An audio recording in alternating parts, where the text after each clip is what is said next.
Psycho-Cybernetics by Maxwell Maltz, Chapter 12, Part 3. Emotional carryover causes accidents. Insurance companies and other agencies which do research on the causes of accidents have found that emotional carryover causes many automobile accidents. If the driver has just had a spat with his wife or his boss, if he has just experienced frustration, or if he has just left a situation which called for aggressive behavior, he is much more likely to have an accident. He carries into his driving attitudes and emotions which are inappropriate. He is not really angry at the other drivers. He is somewhat like a man who wakes up in the morning from a dream which he has experienced extreme anger. He realizes that the injustice heaped upon him happened only in a dream, but he's still angry, period. Fear can carry over in the same manner. Calmness carries over too. But the really helpful thing to know about all this is that friendliness, love, peace, quiet, and calmness also carry over. It is impossible, as we have said, to experience or feel fear, anger, anxiety, while completely relaxed, quiet, and composed.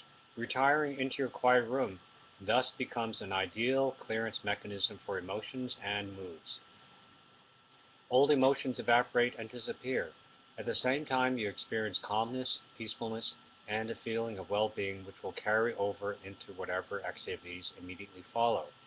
Your quiet time wipes the slate clean, so to speak, clears the machine, and gives you a new clean page for the environment which is to follow. I practice the quiet time both immediately before and after surgery. Surgery requires a high degree of concentration, calmness, control. It would be disastrous to carry over into the surgical situation feelings of hurry, aggressiveness, or personal worries. Therefore, I clear my mental machinery by spending a few moments completely relaxed in my quiet room. On the other hand, the high degree of concentration, purpose, and obliviousness to surroundings which are so necessary for the surgical situation would be most appropriate to its social situation, whether the social situation be an interview in my office or a grand ball. Therefore, upon leaving surgery, I also make it a point to spend a few minutes in my quiet room to clear the deck, so to speak, for a new type of action. Build your own psychic umbrellas. By practicing the techniques in this chapter, you can build your own psychic umbrellas, which will screen out disturbing stimuli, bring you more peace of mind, and enable you to perform better.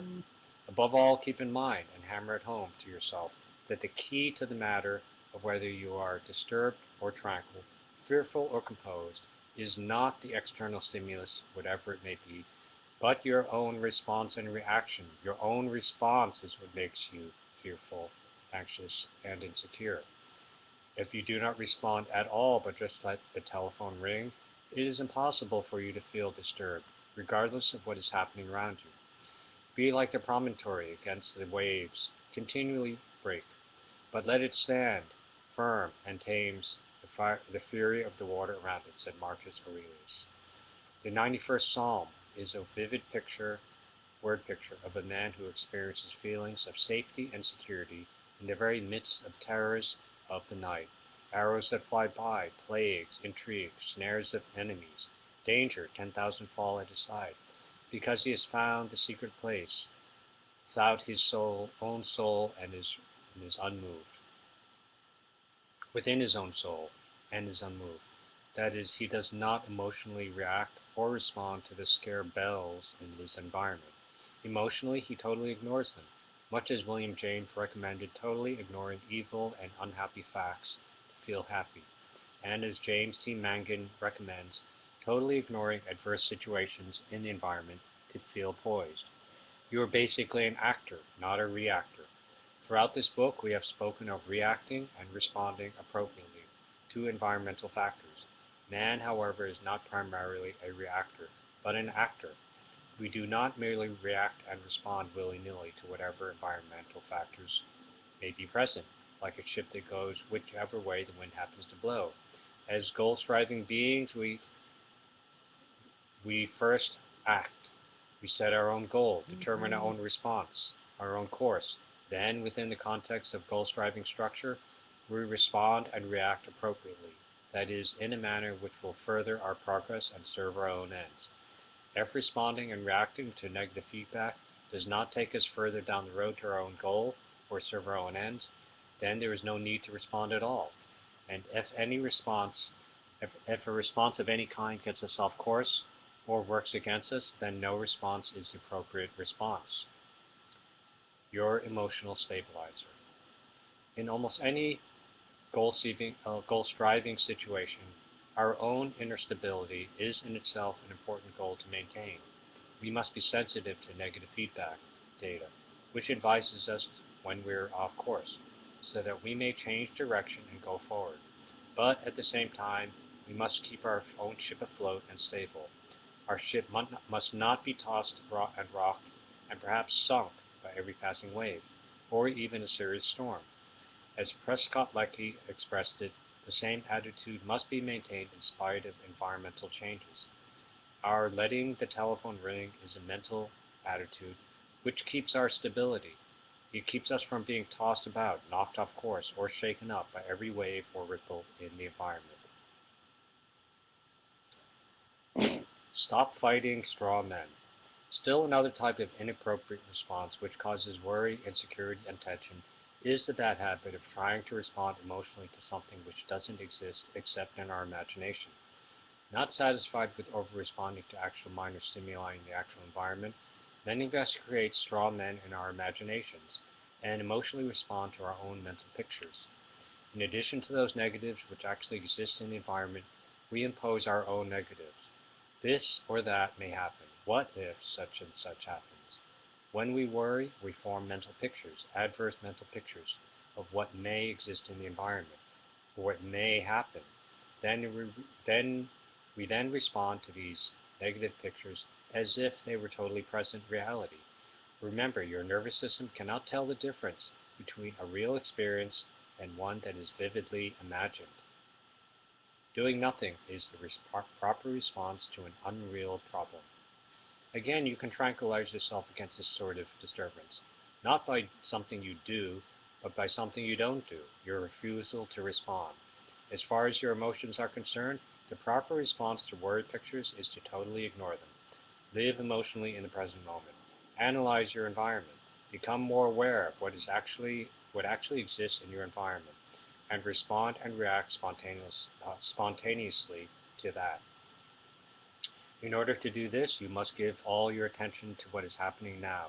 You must keep your eye on the ball. Then your response will be appropriate, and you will have no time to notice or respond to a fictitious environment. Your first aid kit. Carry these thoughts with you as a sort of first aid kit. Inner disturbance, or the opposite of tranquility, is nearly always caused by over-response, a too sensitive alarm reaction. You create a built-in tranquilizer or psychic screen between yourself and the disturbing stimulus when you practice not responding, letting the telephone ring. You cure old habits of over-response. You extinguish old conditioned reflexes when you practice delaying the habitual, automatic, and unthinking response. Relaxation is nature's own tranquilizer. Relaxation is non-response. Learn physical relaxation by daily practice. Then, when you need to practice non-response in daily activities, just do what you're doing when you relax. Use the quiet room in your mind technique, both as a daily tranquilizer to tone down nervous response and to clear your emotional mechanism of carry-over emotions, which would be inappropriate in a new situation. Stop scaring yourself to death with your own mental pictures. Stop fighting straw men. Emotionally respond only to what actually is, here and now, and ignore the rest.